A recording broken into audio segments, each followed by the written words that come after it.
우비가 존재하지 않고 화산 근처에 집을 짓는 것이 일반적이며 심지어 시신 옆에서 잠을 자는 풍습까지 있는 나라, 바로 칠레입니다.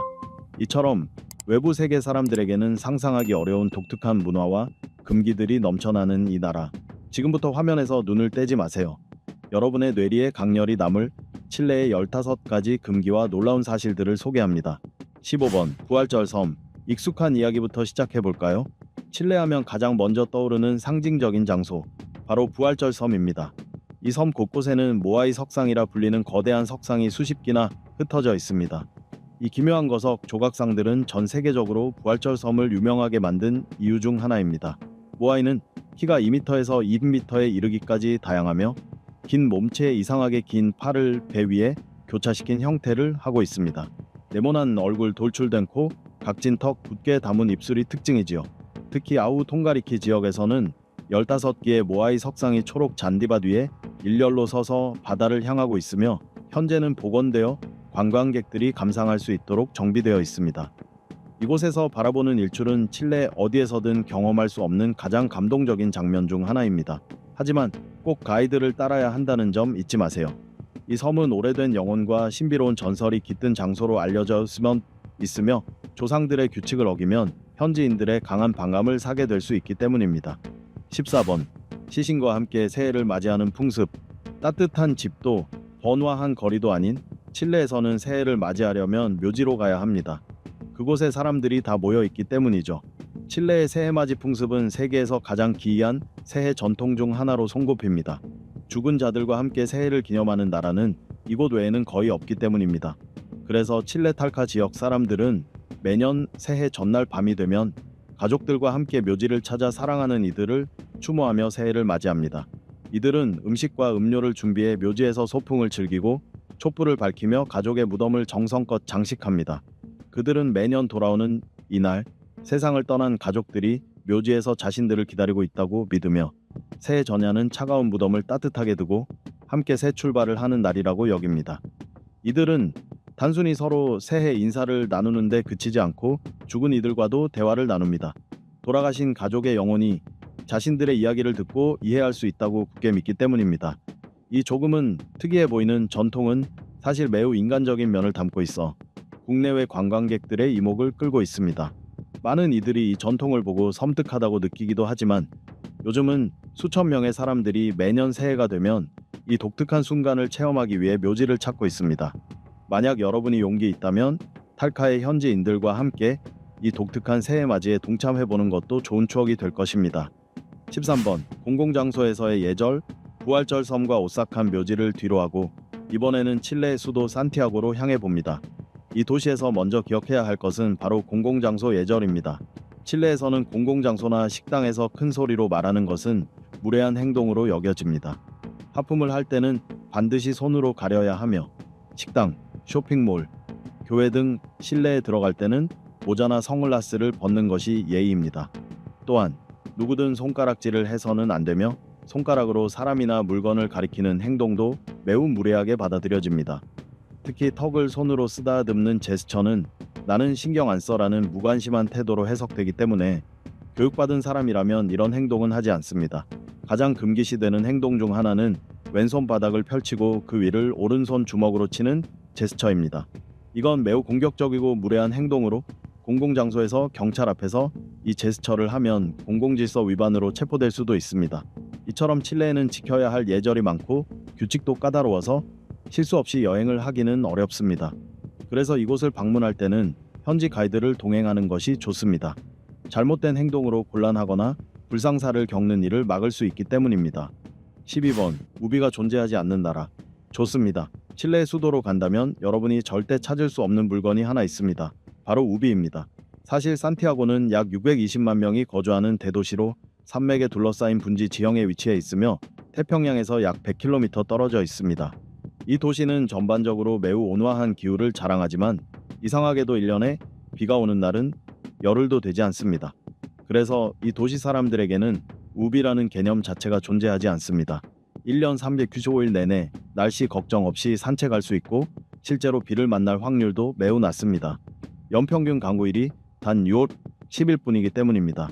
그러니 이곳에 오면 비보다 오히려 햇볕에 대비해 자외선 차단을 준비하는 것이 더 현명한 일이죠. 그런데 만약 운 좋게 이 도시에서 비를 만나게 된다면 꽤 흥미로운 장면들을 볼 수 있을 겁니다. 비가 내린 뒤 거리에는 황금빛 낙엽이 흩날리고 마치 한국 드라마 속 장면처럼 낭만적이고 몽환적인 분위기가 펼쳐집니다. 하지만 이 아름다운 풍경 뒤에는 수도 산티아고의 약점이 숨어 있습니다. 강구량이 적은 탓에 배수 시설에 대한 중요성이 낮게 여겨지고 있어 조금만 비가 와도 도로에 물이 넘치고 침수가 발생합니다.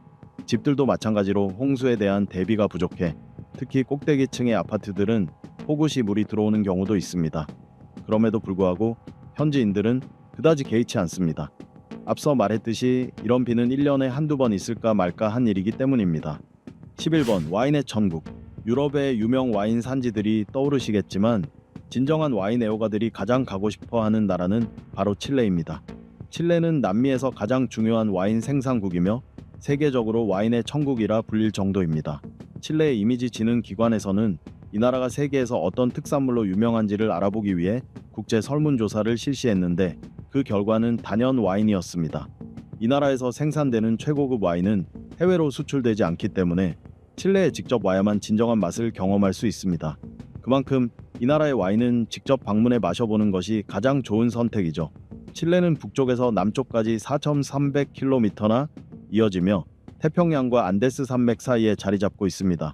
이러한 지리적 특성은 포도 재배에 매우 적합합니다. 국토의 너비는 고작 100km 정도지만 기후는 남북이 아닌 동서방향으로 다양하게 바뀝니다. 태평양 쪽은 훔볼트 해류 덕분에 해안가 포도밭에 시원한 바람이 불어오고 내륙 쪽은 산맥 덕분에 따뜻하고 건조한 기후가 유지되죠. 특히 수도 서쪽에 위치한 카사블랑카 밸리를 방문하면 시원하고 달콤한 소빈용 블랑 품종의 포도를 맛볼 수 있습니다. 포도 수확기는 매년 3월과 4월이며 이 시기에는 수확을 축하하는 다채로운 포도 축제도 함께 열려 활기찬 분위기를 만끽할 수 있습니다.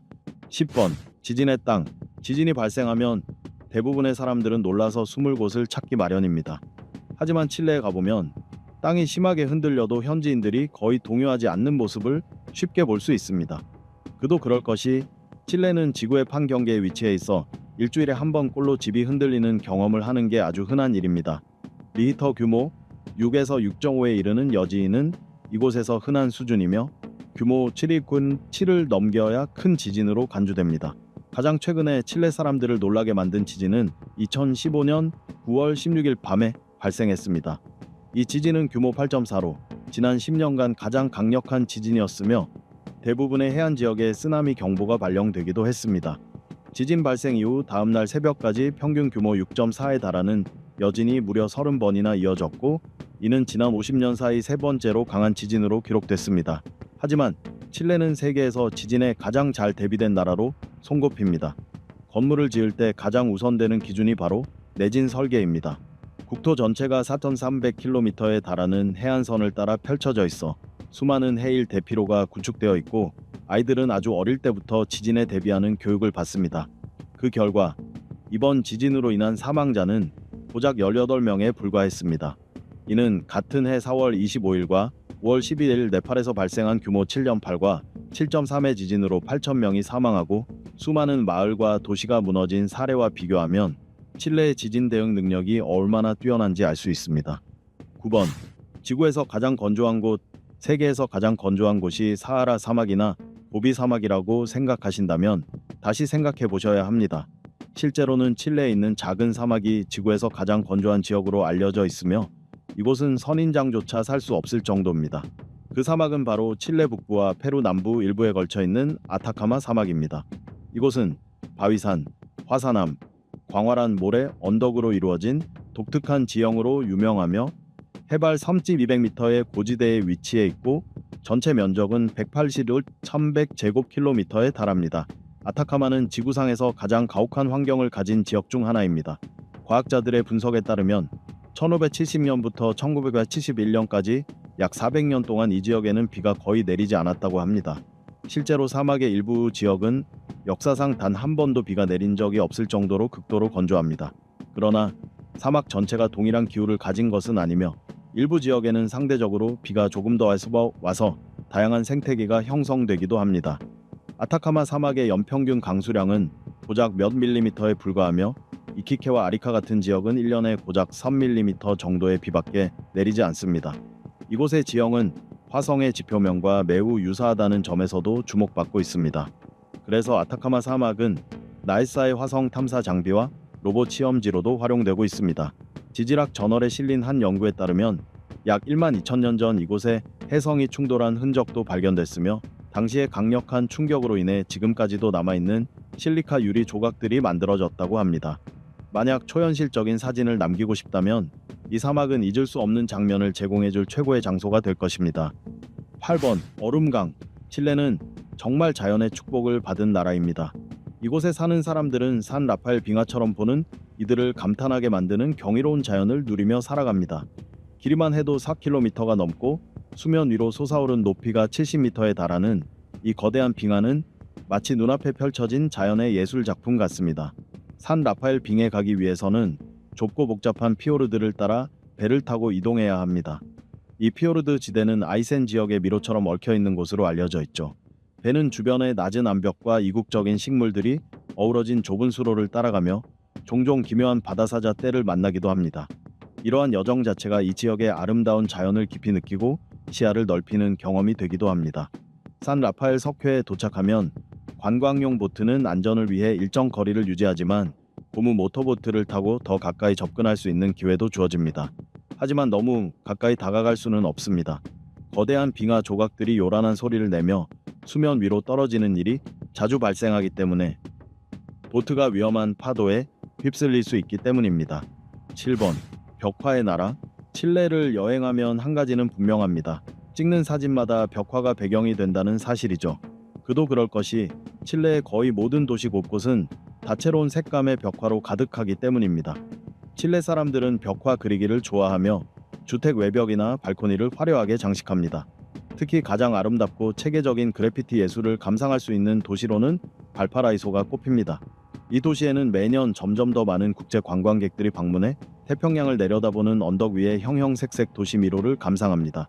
수도 산티아고에서 북서쪽으로 120km 떨어진 발파라이소는 칠레에서 두 번째로 큰 도시이자 인구 기준으로 세 번째로 큰 행정 수도입니다. 1990년부터는 국회의사당도 이곳으로 이전되어 정치적으로도 중요한 도시로 자리 잡았습니다.